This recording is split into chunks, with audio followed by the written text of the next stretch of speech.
I think that if we're talking about the Fed, we're talking about an interest rate policy, and I think the interest rate Yeah, policy is going to be a bit looser. And so all assets will be a winner with a less restrictive Fed, and I think the writing is on the wall there. I think with regard to regulatory clarity, the real key point here is the vast majority of the money in the world is sitting in 60/40 bond portfolios or sitting in real estate.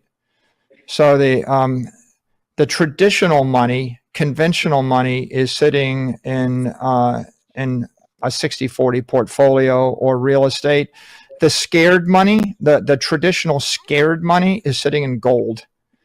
And so the only thing that Bitcoin needs to win is just to be acknowledged as a legitimate asset class.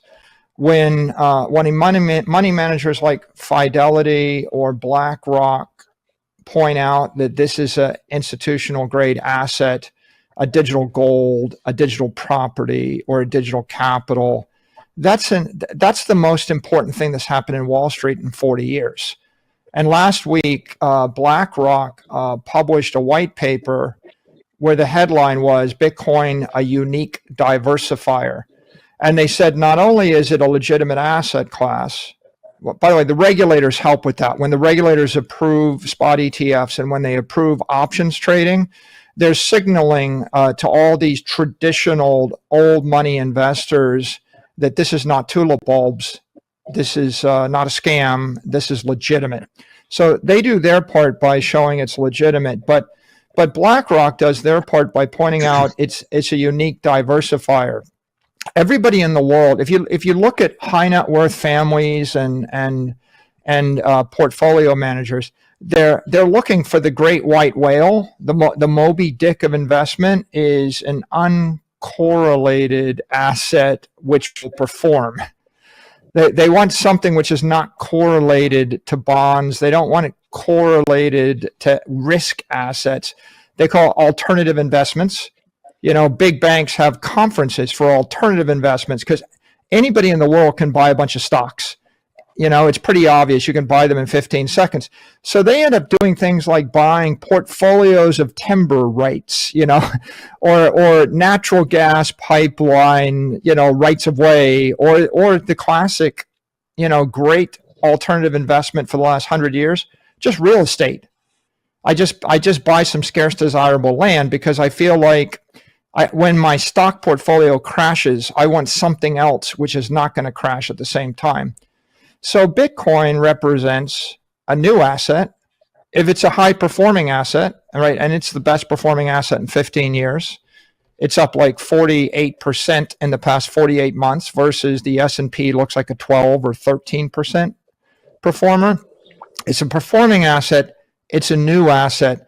And now you have $11 trillion money manager that writes a white paper and says it's unique and it's not correlated.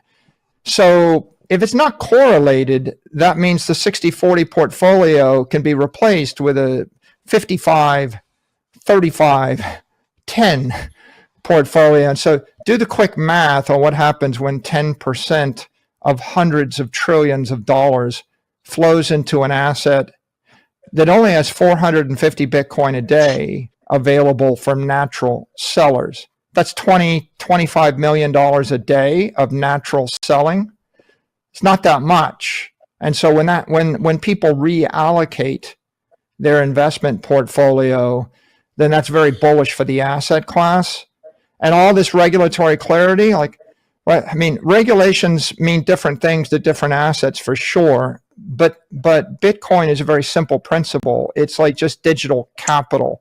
So I've said before, it's like it's either going to zero or it's going to a million, because if it's tulip bulbs and if it's not legit, if it's a scam, it's just getting regulated out of existence, right?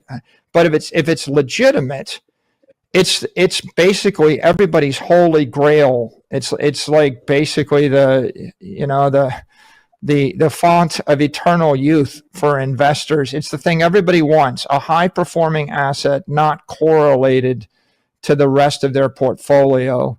You don't even have to have to agree that you understand it. You just have to agree it's legitimate and it's uncorrelated. And at that point, a portfolio manager says, well, just give me some of it.